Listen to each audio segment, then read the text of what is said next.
The Battle of Bani Walid was a military operation in the Libyan Civil War conducted by anti-Gaddafi forces in September and October 2011, in an effort to take control of the desert city of Bani Walid from pro-Gaddafi forces. It began following days of force build-up on the part of the attackers, as well as skirmishes around the city. Background: following the collapse of Loyalist forces in Zawiya, Zlatan and finally Tripoli in mid to late August, NLA forces advanced southwards from Misrata and Tahuna towards the apparent pro-Gaddafi stronghold of Bani Walid. Advanced 3 September, negotiations between representatives of the National Transitional Council and tribal leaders from Bani Walid broke down. NLA fighters armed with heavy machine guns and anti-aircraft guns advanced from Tahuna towards Bani Walid after negotiations appeared to have failed.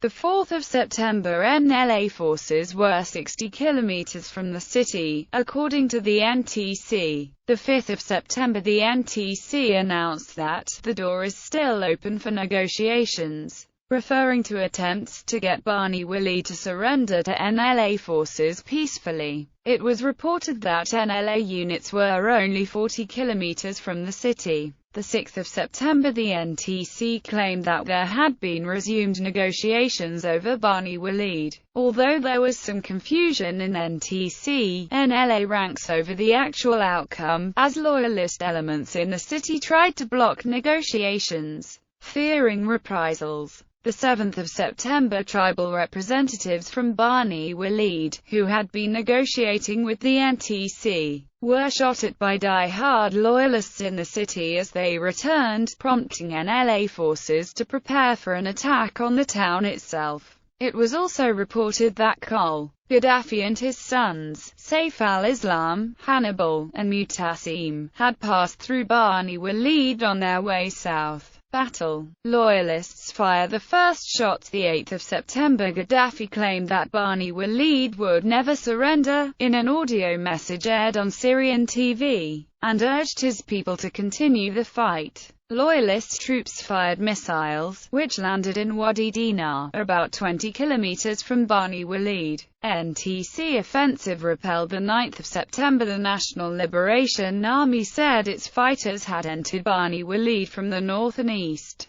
penetrating to within 2 kilometers of the city center, and heavy street fighting was underway. The offensive apparently began in response to a Grad rocket barrage against besieging anti-Gaddafi forces originating from within the city. Anti-Gaddafi troops said they had lost at least one fighter in a skirmish on the outskirts of the city, also claiming they had killed 2 pro-Gaddafi soldiers and captured 10. Al Jazeera reported unconfirmed allegations that anti-Gaddafi dissidents within the city were rising up in an effort to expel pro-Gaddafi elements, but stressed it could not corroborate the claims. The 10th of September, opposition forces withdrew from the city, after encountering much fiercer resistance than they expected and suffering heavy casualties. In anticipation of NATO airstrikes on loyalist positions, the rebels had fallen back a full 40 kilometers from the city. However, NTC negotiators and field commanders said that they did not intend to enter the city the previous day, and that the incursion into the town was a result of anti-Gaddafi forces engaging in skirmishes with loyalist snipers placed in the city. The NTC ceasefire had not yet expired when the fighting occurred,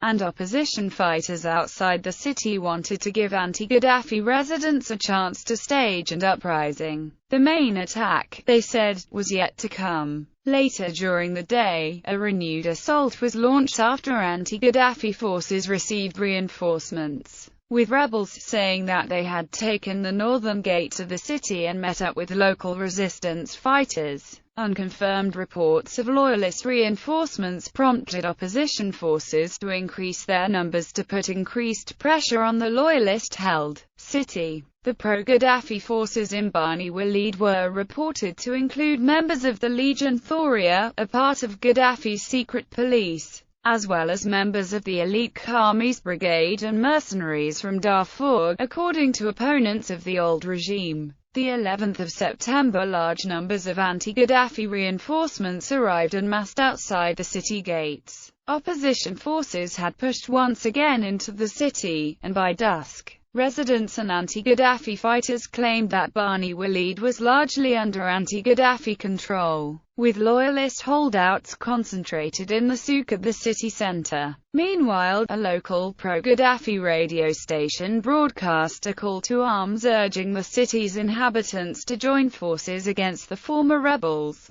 The 12th of September, residents, who were evacuating from the city, stated that rebel forces had only managed to reach the northern outskirts of the town and were still a full 10 kilometers from the city center, contradicting earlier opposition claims of major advances. It also surfaced that, the day before, some rebels had in fact needed to pull back from Bani Walid due to interfactional tensions among various opposition groups. The 14th of September, due to the threat of a major battle occurring in the city, as well as fuel and food shortages, refugees began to stream out of Bani Walid, following NTC demands for civilians to evacuate the city. NTC officials said over radio broadcasts that Bani Walid would face a full-scale attack within 2 days. Anti-Gaddafi forces said they were prepared to use heavy weapons to take the city, due to Gaddafi loyalists having already deployed their own heavy weapons.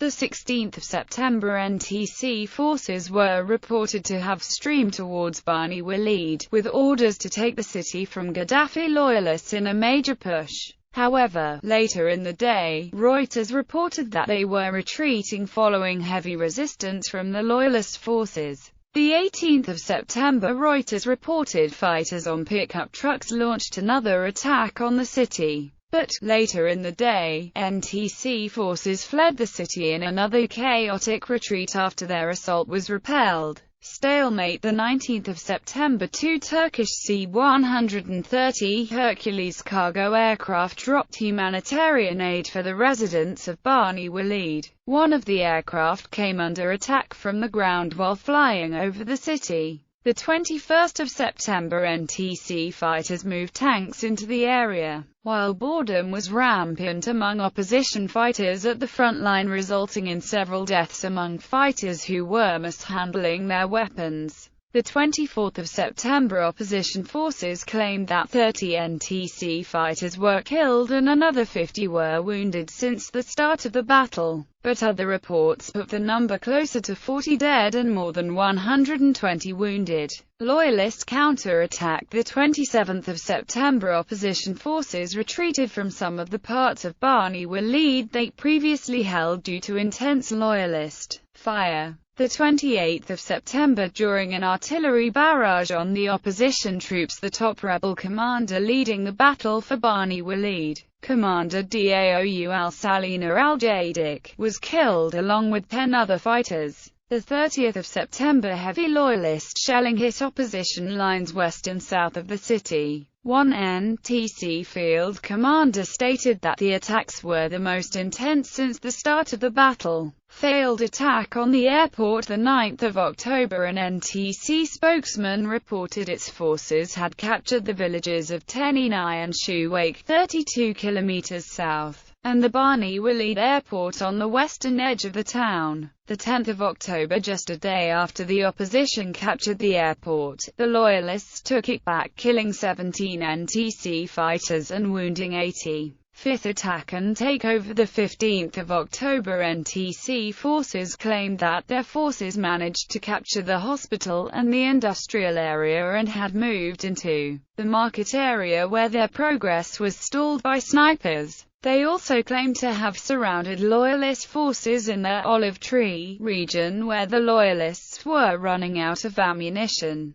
The 16th of October, the opposition claimed that they had moved even further, allegedly taking control over the center of Bani Walid and the northern part. while Loyalist forces were claimed by the opposition to be stationed in the Dara district, in southern Bani Walid. At the end of the day, Mahmoud Tawfiq, a spokesman of the Southern Front in Bani Walid, said to Xinhua that fighters from the Southern Front entered the center of the city and were expecting to meet with units from the east and west on the 17th of October, while Salim Matuk, a field commander at Bani Walid, told local channel Liberal that the Bani Walid battle had been resolved completely in favor of the NTC fighters, who were waiting for the next morning to start the mopping-up operations. None of the NTC claims from the previous 2 days were by this point independently verified. The overall commander of opposition troops at Bani Walid, Musa Yunus, only stated during the evening that combat operations at the city had resumed and that they had advanced from the northern and southern front.